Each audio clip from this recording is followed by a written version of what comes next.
one positive note might be that we realize that these kind of pandemics or these kind of global events can only be solved if we work together as a community, as a world community. And that's just not, does not only mean different countries working together, but also working together between rich and poor. So because we are not safe if only the rich get the vaccines and the poor will not. And in some ways, what I hope what might come out of this is that this might be maybe a practice run for something more dangerous, a more dangerous pandemic later, but also for the effects of global warming, quite frankly, because a lot of people say that this is a really existential threat and we all have to work together. So maybe this is a kind of a practice run to get us all working together and then using the established connections to work on global warming and maybe other global problems.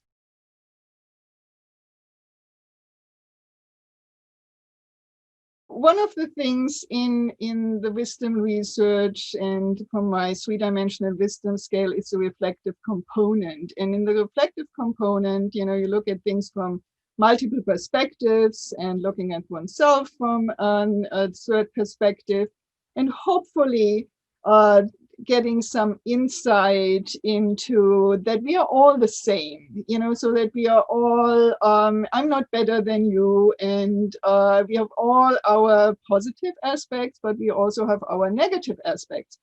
And the hope is that this reduces a little bit our self-centeredness and makes, you know, helps us to become more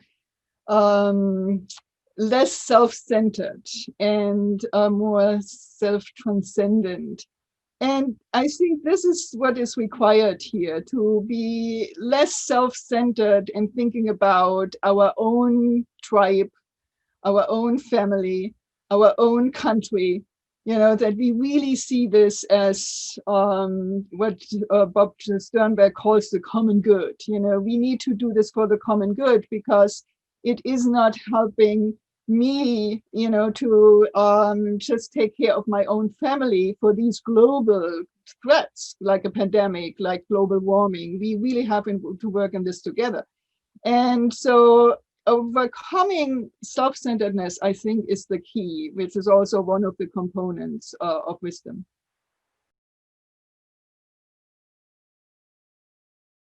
Well, that's the other side of the coin, right? I mean, where we have the positive side, we're realizing that we have to work together on this to overcome this.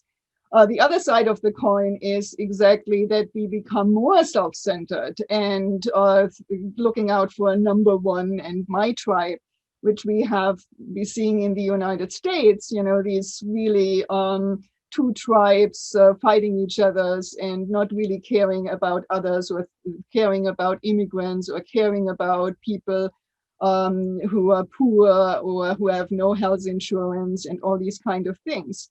So because resources are scarce, that means that we're fighting over the resources and just looking out for ourselves and yeah, our own family, the people that think like us, that look like us. And that would be the unfortunate negative outcome if it comes to that.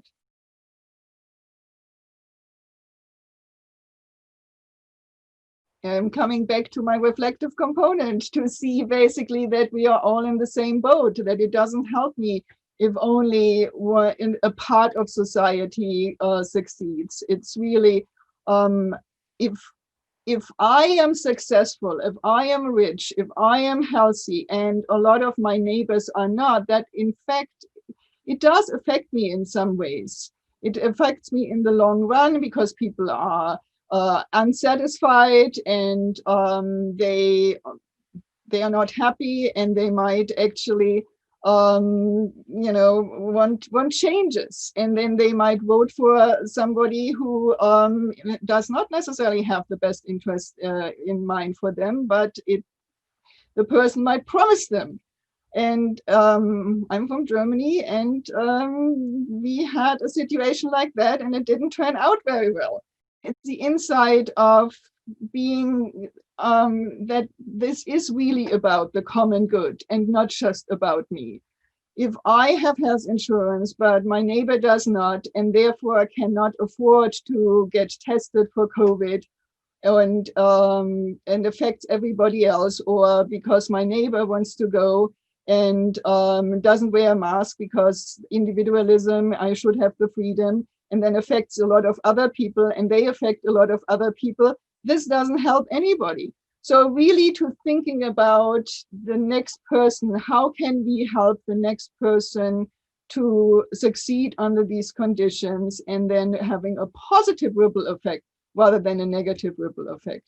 So just the insight that we are connected, we are not individuals, but we are all connected in some ways. If we have a positive influence on each other, then everybody wins. It's a win-win situation, rather than if I'm just thinking about myself, then in the end, it will not be beneficial for me.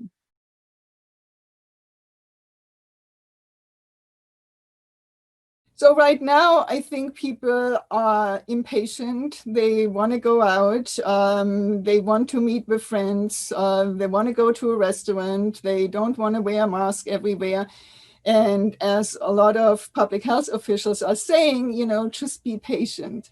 And one of the things what I think wisdom teaches is develop this patience, develop this acceptance for things you cannot change. So it's like the Stoics, right? You have to first find out, is this a situation that you can change, that you have control over it?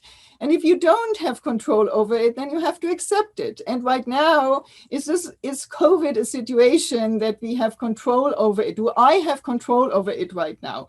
And no, I don't have control over it that I can wish it away, but I have control over it that I can wear a mask, and I can, obey social distancing and try to protect others. And if everybody does the part that they have control over it, the situation will look so much better. So it's this, patience and developing of acceptance and developing of equanimity, and knowing that this will get better, that this will change, it will get better. It's just that we have to have a little bit more patience and wait until we all get vaccinated, and then, it basically disappears. But it's not enough to just wishing it that it disappears. It really has to run its course.